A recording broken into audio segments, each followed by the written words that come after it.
Test 3, Listening Comprehension. The first part of the examination is a listening test that will assess your understanding of spoken English. The listening test has 3 parts. There are 50 questions. Mark all your answers on the separate answer sheet. Do not make any stray marks on the answer sheet. If you change your mind about an answer, erase your first answer. Part 1. In this part of the test, you will hear short conversations. From the 3 answer choices given, choose the answer which means the same thing as you hear, or that is true based on what you hear. For problems 1 through 18, mark your answers on the separate answer sheet. No problems can be repeated. Please listen carefully. Do you have any questions? Question 1. Can you lend me $100? I would if I could.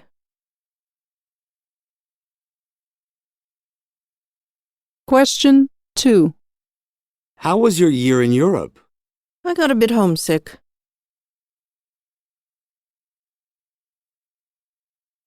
Question 3. It took a long time for the letter to arrive. That's because they forgot the zip code.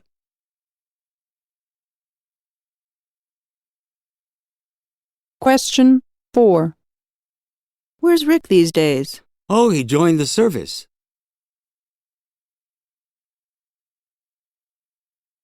Question 5.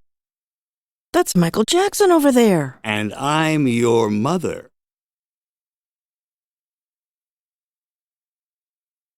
Question 6. What are we getting Johnny for his birthday? He wants a tricycle.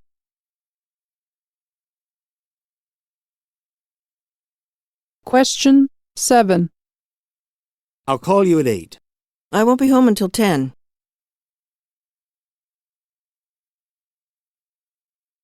Question 8. How old is Ron? I really can't say.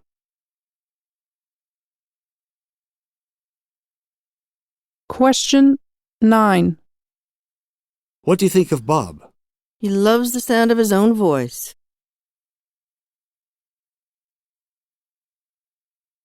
Question 10.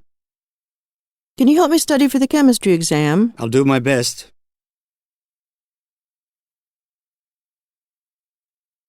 Question 11. Why did you give your snake away? It was more trouble than it was worth.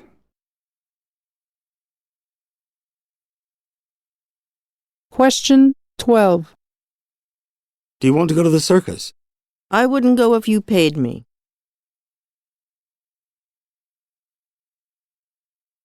Question 13.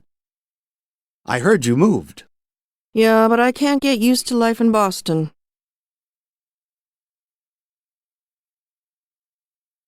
Question 14. Jan thinks she can take the Parker account from us. She's out of her league.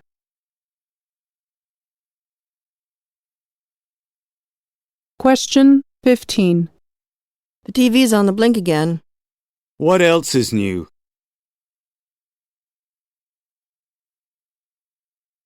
Question 16.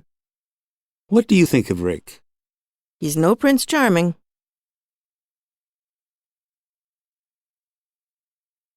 Question 17. What do you think of Stanley? He's a bit of a hermit.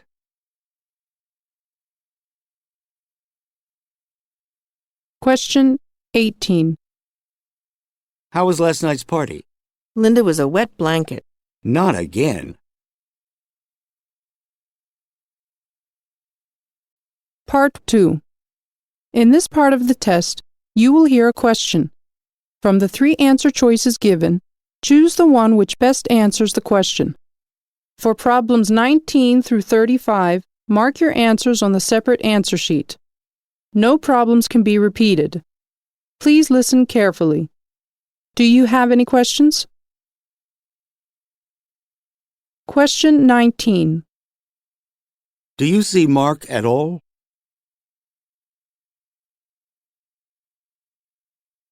Question 20. How about a pizza?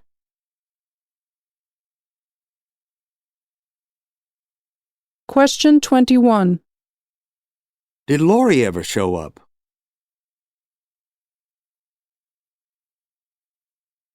Question 22. My car conked out.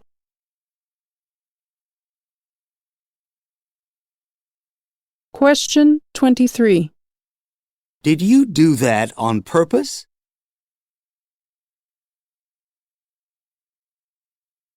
Question 24. The play was a big flop.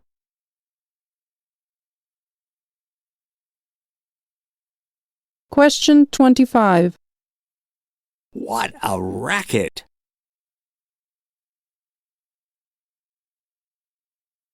Question 26. You look really beat.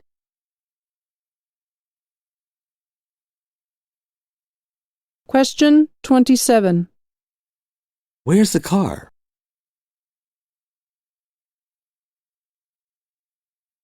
Question 28. We missed you at the party on Saturday.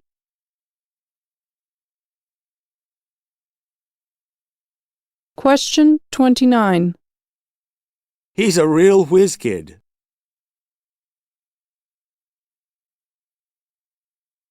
Question 30.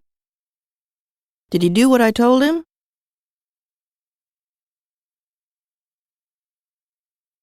Question 31. Can you read that sign?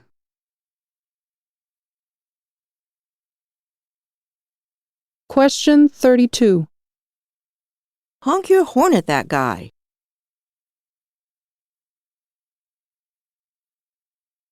Question 33. Try not to cut corners.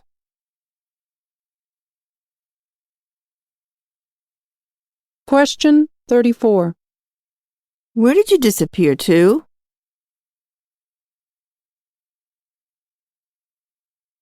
Question 35. My, you look spiffy this morning. Part 3. Segment 1. You are going to listen to an excerpt from a radio program, The Experts Speak. You will hear someone talking about Native American ancestral remains. For questions 36 to 40, choose the best answer.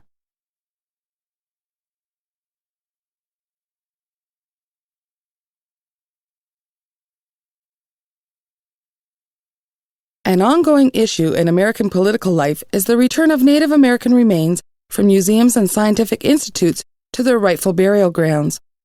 But what were the bones of Native Americans doing there in the first place, you may ask? The answer to this question lies in the relationship between the whites who came to America more than 500 years ago and the Native Americans whose land and culture were trampled in the process. More than a century ago, there were many battles over land ownership between U.S. soldiers and Native Americans. Thousands of Native Americans were massacred at the time. Army doctors gathered the bones for scientific study and to investigate the effects of modern weapons on the body. Many of the remains later ended up on display in Army museums and scientific institutes. Of course, Native Americans were not consulted about this practice, and many cultural taboos were violated. The morality of this action is really being evaluated only now. In the past 20 years, however, white Americans have attempted to atone for the crimes of their forefathers by handing back land and ancestral remains to the descendants of those Native Americans who were killed. In 1994, the bones of 25 Northern Cheyenne were returned to the Montana soil from which their people were banished more than a century earlier. Most of the 25 men, women, and children died at the hands of U.S. soldiers near Fort Robinson, Nebraska in 1879. The Northern Cheyenne were traditionally nomadic, and when they were forced to settle in unfamiliar territory in the South, they rebelled. They were then tracked through the snow and were outnumbered by soldiers with superior weapons. In total, 64 people were killed. Under a 1989 U.S. law, tribal remains must be returned to their rightful places. The Smithsonian Museum of Natural History has returned nearly 2,000 sets of bones and skulls, but its collections hold 16,000 more. Some remains will stay there because tribal taboos forbid dealing with the dead. More than 100 years after their death, it seems that many Native American ancestors are finally getting the burial they deserve.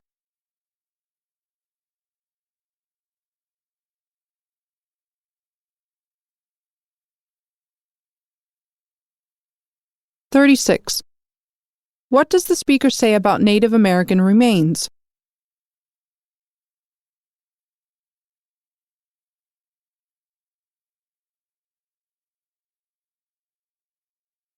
(37) What was the effect of displaying the remains?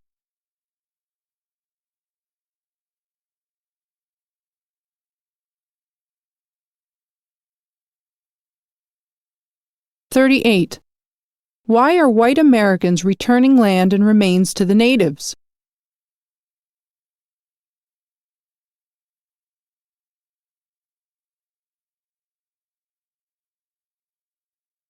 (39) Why did the Northern Cheyenne people rebel?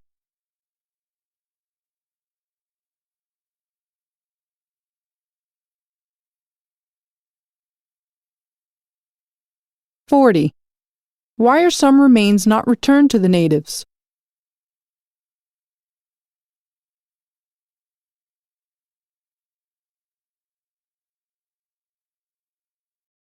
Segment 2. You are going to listen to an excerpt from a radio program, The Experts Speak. You will hear someone talking about the survival of an American tribe. For questions 41 to 45, choose the best answer.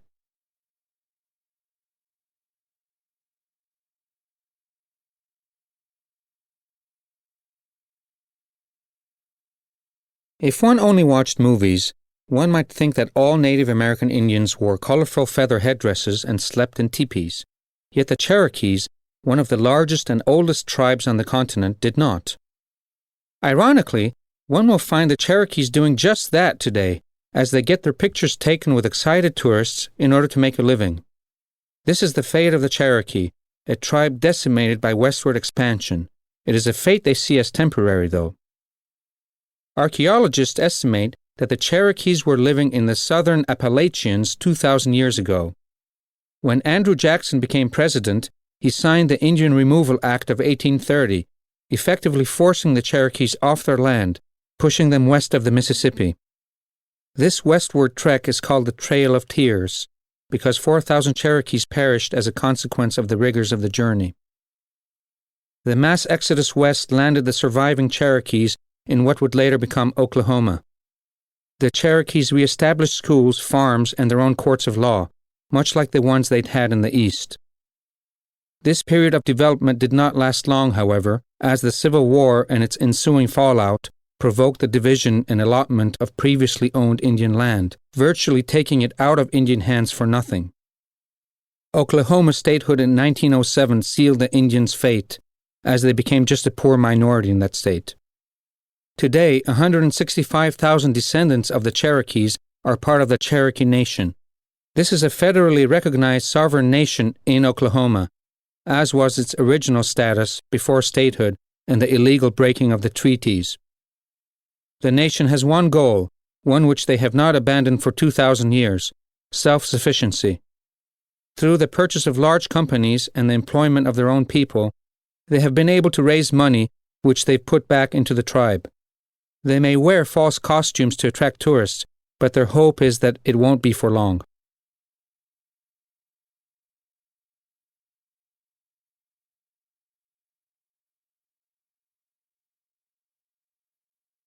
(41) Why do the Cherokees wear their costumes?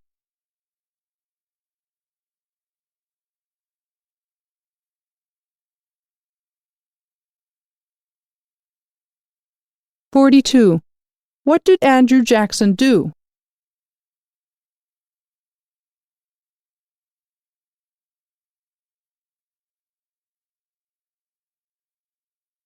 (43) Why was the journey west called the Trail of Tears?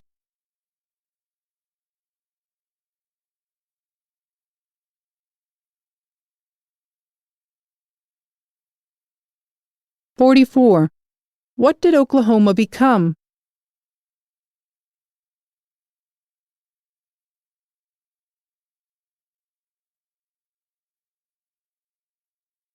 (45) Why did the Cherokees purchase companies?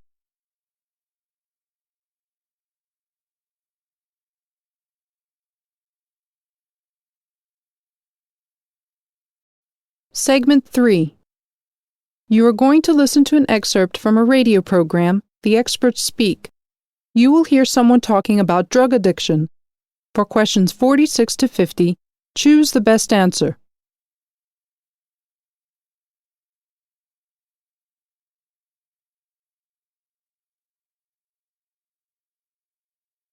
Why do you think so many people get addicted to drugs? No one wants to be a drug addict or an alcoholic, but this doesn't stop people from getting addicted. The most commonly asked question is simply, why? The first thing to remember about addiction is that alcohol and addictive drugs are basically painkillers. They chemically kill physical or emotional pain and alter the mind's perception of reality. They make people numb. For drugs to be attractive to a person, there must first be some underlying unhappiness, sense of hopelessness, or physical pain. Do genes play a role? Whether a person is genetically or biochemically predisposed to addiction or alcoholism is a controversy that has been debated for years within the scientific community. One school of thought advocates the disease concept, embracing the notion that addiction is an inherited disease and that the individual is permanently ill at a genetic level, even for those experiencing long periods of sobriety. The mind is our most important tool. With our mind, we solve the problems we face in life. Drugs do not allow the mind to function in the way that it's supposed to, so that problems end up not being solved and, in fact, are often exacerbated. Also, the long-term effects of drug taking continue well after the effects of the drug appear to have worn off. Why are addictive drugs so attractive to the user? Addictive drugs activate the brain's reward systems. The promise of reward is very intense, causing the individual to crave the drug and to focus their activities around taking the drug. The ability of addictive drugs to strongly activate brain reward mechanisms and their ability to chemically alter the normal functioning of these systems can produce an addiction. Drugs also reduce a person's level of consciousness, harming the ability to think or be fully aware of present surroundings.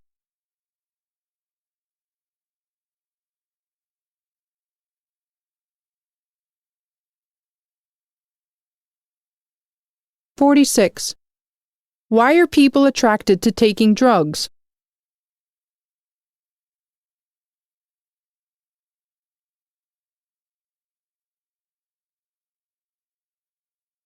(47) What does one school of thought advocate?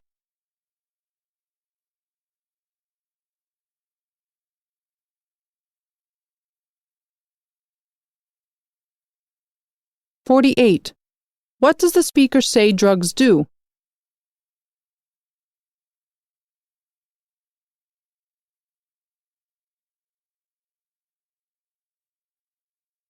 (49) Why are drugs attractive to the user?